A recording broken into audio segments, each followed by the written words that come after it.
제가 다녔던 학교는 한국예술종합학교입니다. 학교 건물이 처음에는 남산 안기부 건물에 있다가 현재에는 성북구에 있는 석관동의 안기부의 건물을 쓰고 있습니다. 그래서인지 귀신이 나올 듯한 요소는 굉장히 많았고 선배들에게 들은 이야기들도 다양해서 몇 가지 이야기하고자 합니다. 일단 첫 이야기는 연극원의 학생들에게 들었어요. 러시아 연극 교수의 귀국 이야기인데 어느 날 러시아 교수가 자기 교수실에서 글을 쓰고 있었는데 노크 소리가 들려서 들어오라고 했답니다. 그런데 인기척은 나는데 문 열리는 소리가 나지 않더랍니다. 그래서 고개를 들어서 문 쪽을 봤더니 사람 형체의 무언가가 문을 뚫고 스르르 다가오더니 자신을 통과해서 뒤쪽 창문으로 스며나갔다고 합니다. 밤도 아닌 대낮이었는데 말입니다. 그래서 그 교수는 당장 짐을 챙겨서 귀국해버렸다고 합니다. 두 번째 이야기는 음지못의 자살 이야기인데 학교 뒤에는 예전 석관동 안기부가 생길 때 음기가 너무 강하다고 물을 채워야 한다고 해서 음지못이라고 불리는 작은 연못이 하나 있습니다. 크기야 지름 10m가 될까 말까 하는 정말 작은 연못입니다만 안기부가 이전하고 저희 학교가 이사를 오면서 너무 탁한 음지못에 준설을 한다고 흙을 파냈습니다. 시체 세구와 함께 말입니다. 그리고 학교가 생기고 몇 년 후에 학생 한 명이 실종되었습니다. 음지못 옆에 작은 정자가 있었는데 거기서 몇 가지 유류물이 발견되었고 결국 학생은 음지못 안속에서 발견이 되었습니다. 음지못은 지름 10m라고 했지만 정말 웬만한 큰 대중탕 냉탕 정도로 그 정도 크기밖에 안 됩니다. 발버둥만 쳐도 이동할 거리입니다. 세 번째 이야기는 밤샘 작업에 나오는 수직 상승 귀신 이야기입니다. 미술과 학생들에게 들은 이야기입니다. 어느 날 학생 4-5명이 과실에서 밤샘으로 그림을 그리고 있었답니다. 그리고 새벽쯤이었을까요? 그림을 그리고 있는데 어디선가 웃음소리가 들려서 밤에 연습하는 연기과 학생들인가 하고는 신경 쓰지 않았다고 합니다. 그런데 순간 과실이 추워지더니만 어떤 남자 형체가 구석의 바닥을 뚫고 나타나더니 그대로 수직 이동해서 천장을 뚫고 사라지더랍니다. 모두 놀라서 도망가고 다음날 다른 학생들에게 물어봤더니 그렇게 수직 상승하는 귀신들이 많다고 합니다. 네 번째 이야기는 지하 편집실 골방의 노크소리입니다. 지하에는 영화과의 편집실이 정말 2평쯤 되는 크기로 골방처럼 쭉 복도를 따라 이어져 있습니다.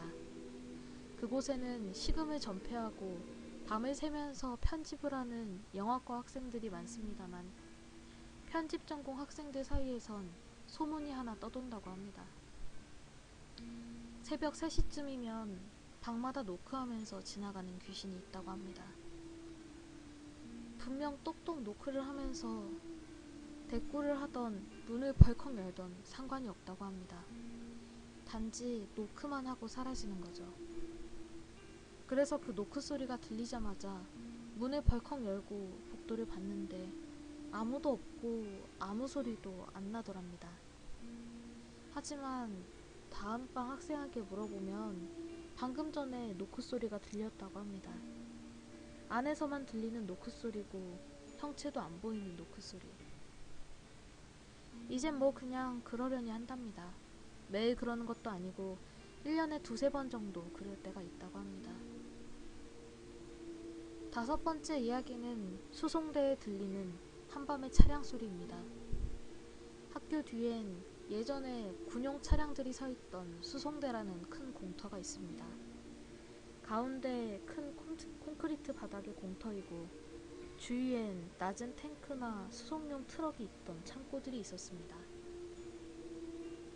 지금은 미술원 학생 중에 금속 공예나 공간을 많이 차지하는 시기생들이 쓰고 있습니다만, 그곳에서 밤에 작업을 하면 가끔 캐터필터 소리나 큰 트럭의 엔진 같은 게 들렸다고 합니다. 당연히 지금 그곳은 승용차밖에 없고요.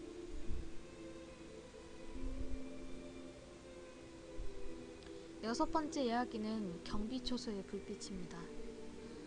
학교가 그런 시설이어서 주변 산에 철망과 함께 군데군데 경비초소가 서 있습니다. 물론 지금은 기관들이 철수하고 그냥 빈 초소들만이 남아 있습니다만, 한밤중에 그 경비초소에서 서치라이트 불빛을 봤다는 학생들은 매년 꾸준히 나타납니다. 일곱 번째 이야기는 야산의 불빛입니다.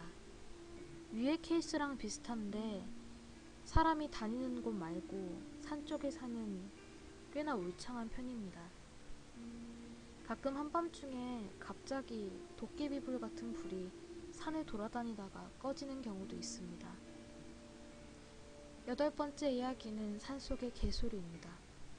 근처에 주택이 좀 많아서 개소리가 들리긴 합니다만, 몇몇 개들의 소리가 아닌 굉장히 사나운 개의 소리가 한 군데에서 굉장히 크게, 그러니까 여러 마리가 한꺼번에 들리는 경우가 있다고 합니다.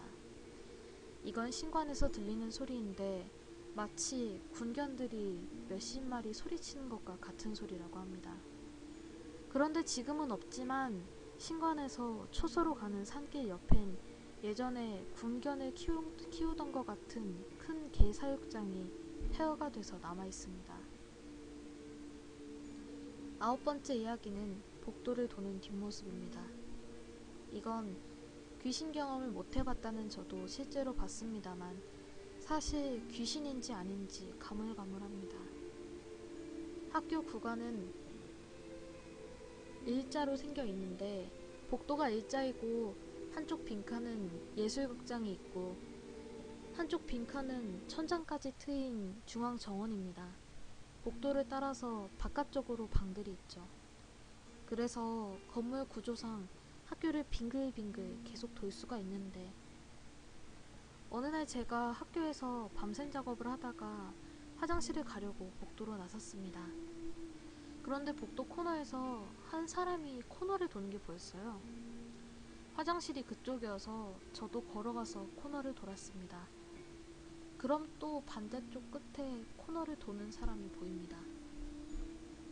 복도는 앞에서 언급했듯이 일자로 가로와 세로의 복도 길이가 달라요.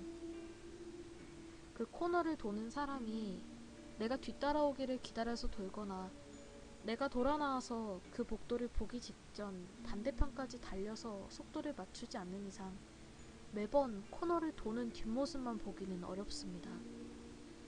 앞사람일 수도 있겠다고 생각을 하지만 다른 학생 중에 이런 경험을 한 사람도 있고, 아는 사람의 뒷모습이라 계속 쫓아갔는데도 몇 번이고 코너를 도는 뒷모습만 보여서 학교를 한 바퀴 돌았다던 학생도 있습니다.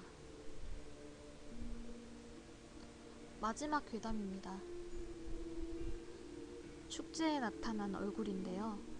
저런 괴담 때문에 학교 축제 당시에 연극원 사람들이 귀신놀이를 꾸민 적도 있었는데, 당시 복도 창문 안쪽은 환기창처럼 사람 키 위쯤에 세로로 긴 창문이 있습니다.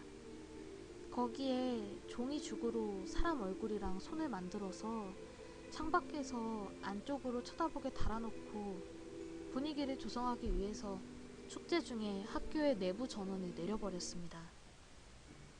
왜냐하면 내부 전원이 나가면 비상등이 들어와서 창에 하얀 얼굴과 손 방향으로 해놓은 부분이 창밖에선 사람으로 보이기 때문입니다. 그래서 결과는 성공적이었어요. 중앙정원에서 클럽 파티를 하고 있던 저는 그날 학교 곳곳에서 나는 비명소리를 들었으니까 말입니다.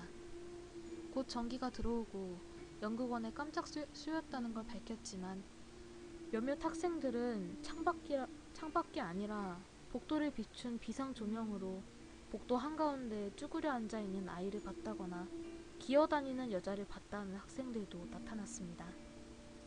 게다가 연극원은 복도 창밖의 얼굴을 5-6군데밖에 설치하지 않았다고 했지만 사람들은 10명 이상의 얼굴을 보았다고 합니다. 그 외에도 불이 없는 소각로 굴뚝의 연기라던가 기숙사 복도에 나타나는 문을 긁는 소리, 영화과 스튜디오 세트 위의 하늘다리, 그곳에서 사람이 뛰어다닌다는 소리 등 잡다한 괴담은 참 많습니다.